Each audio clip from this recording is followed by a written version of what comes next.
Assalamualaikum Pak. Malam. Eh, Sebelumnya terima kasih Bapak udah meluangkan waktunya buat diwawancara sama saya. Nama saya Desi Rifani dari kelas 1B. Sebelumnya boleh perkenalan nama Bapak, terus Bapak ini di Polban khususnya di jurusan AN ini mengajar sebagai dosen apa? Baik, perkenalkan nama Bapak Makmun Sutisna. Sudah di RPS ya. Nama lengkapnya kalau dengan gelar Dr. Andes Makmun Sutisna SOS MPD. Nah, Bapak sudah mengajar 30 tahun, 4 tahun terutama mengajarnya adalah di Pusat Pengembangan Politeknik saja, yaitu menjadi dosen. Tahun 92 sudah mulai mengajar di Polban, langsung ke mahasiswa, merangkap juga di Pusat Pengembangan Politeknik. Ya. Mengajar Bapak banyak, ya, variatif karena sudah 30 tahun, jadi bisa berganti-ganti. Dan juga Bapak kemarin juga sebagai Ketua Provinsi dan Admisi Bisnis sebelum Ibu Tintin. Ya, sebelum Ibu Tintin, Bapak juga. Dalam 3 tahun terakhir ini, Bapak mengajar adalah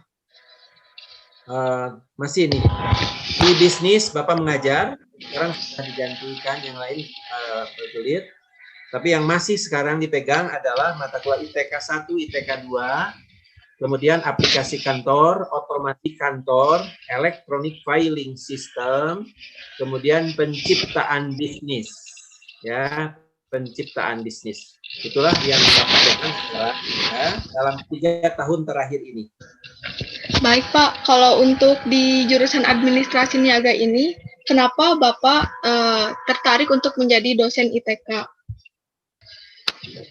Ya, tadi kan saya jelaskan ya, kenapa Bapak memilih atau ITK ini. Yang pertama karena ditugaskan, ya, yang kedua karena memang Bapak mengenal ITK ini sejak tahun 83. Karena Bapak memang di awalnya sudah S1-nya bidang teknologi pendidikan ITK ini.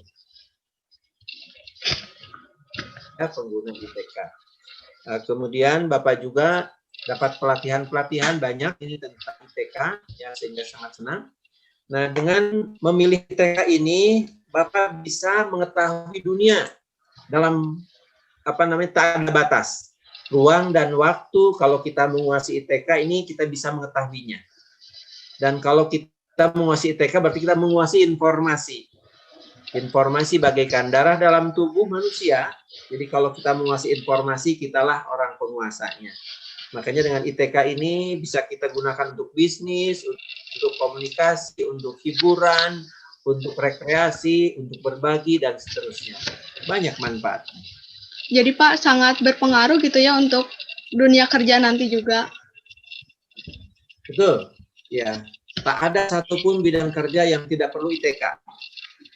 Mau dari pertanian, mau dari kehutanan, mau tentara, mau negeri ini, semua membutuhkan ITK. Gitu ya. Semua membutuhkan ITK. Ya. Kesehatan semuanya membutuhkan ITK. Nah, untuk sekarang kan sekarang itu sedang pandemi. Di saat pandemi ini kebanyakan sekolah-sekolah baik dari SD mulai dari SD sampai perguruan tinggi ini melaksanakan kegiatan pembelajarannya itu dengan daring. Nah, bagaimana cara Bapak untuk menyampaikan materi lewat daring ini agar mahasiswa juga dapat menyerapnya dengan baik? Oke, ini yang Bapak lakukan. Dan kebetulan Bapak itu banyak belajar tentang pendidikan, tentang teknologi pendidikan. Nah, supaya bisa menyerap dengan baik, dengan tidak menggunakan tatap muka langsung, ini harus dimulai dengan persiapan, pelaksanaan, dan evaluasinya. Nah, persiapannya, mahasiswa harus tahu persis apa yang akan dicapai dari mata kuliahnya. Dia akan bisa apa? Pengetahuan, sikap, keterampilannya harus bisa apa. Yang kedua, dia harus tahu apa materi akan diajarkan, yang harus dipelajari. Mahasiswa harus tahu dulu. Kemudian dia materi apa yang akan dipelajari, harus tahu. cara-cara dia belajar akan berhasil dikasih tahu. Nah, itu yang Bapak lakukan.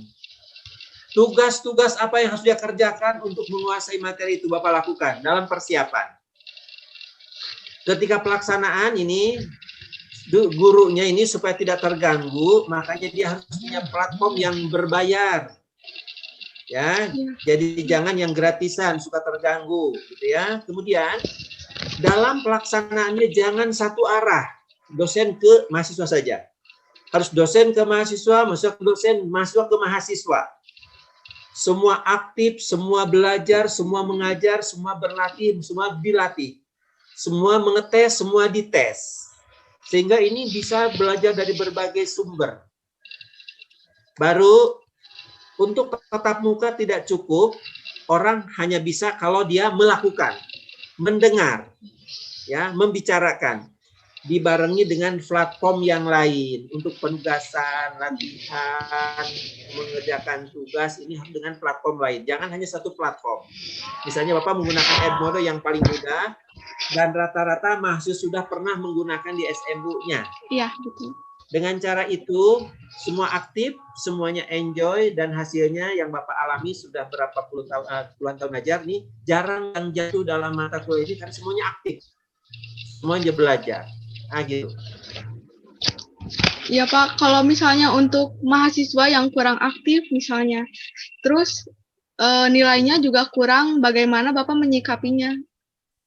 Oke, coba lihat kalau Bapak misalnya gini, Bapak harapkan semua aktif.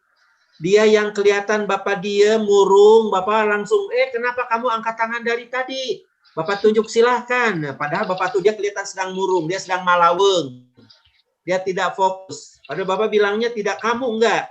Oh, tadi kamu sudah angkat tangan, mau nanya apa? Silahkan, misalnya Desi. Nah, padahal Bapak lihat, gitu ya. Akhirnya yang tidak aktif jadi aktif. Makanya ada kuis saling menilai bagi mahasiswa yang kurang nilainya, sudah Bapak tahu ditandai.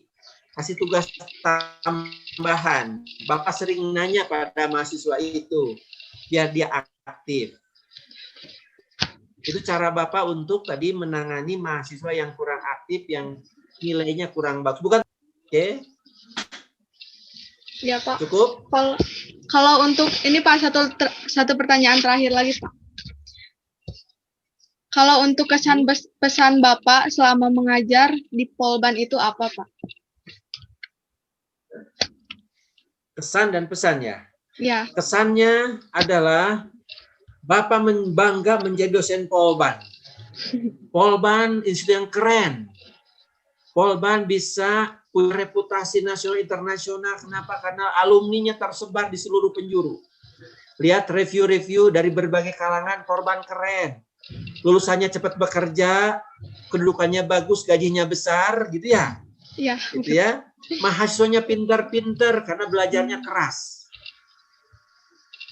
Kalau dia berarti dia yang daftarnya 460 orang merebutkan kursi satu, ya. Oke. Nah, pesannya, karena Polban sudah distempel institusi bagus, cepat kerja, gajinya besar. Nah, untuk generasi yang sekarang, Bapak harus ikutilah apa yang disarankan dosen, bagaimana cara belajar dan tahu supaya nanti hasilnya tidak mengurangi kualitas yang sebelumnya, bahkan harus lebih baik. Ya. Gunakan belajar aktif, sering diulang-ulang, target belajarnya ada feedback, gitu ya, akan bagus. Itu pesan Bapak. Ya, terima kasih Bapak atas waktunya, udah meluangkan waktu sedikit, walaupun ya kurang panjang gitu, tapi terima kasih banyak. Iya. Semoga ya bermanfaat juga wawancaranya. Sekian Pak dari saya. Terima kasih. Wassalamualaikum warahmatullahi wabarakatuh.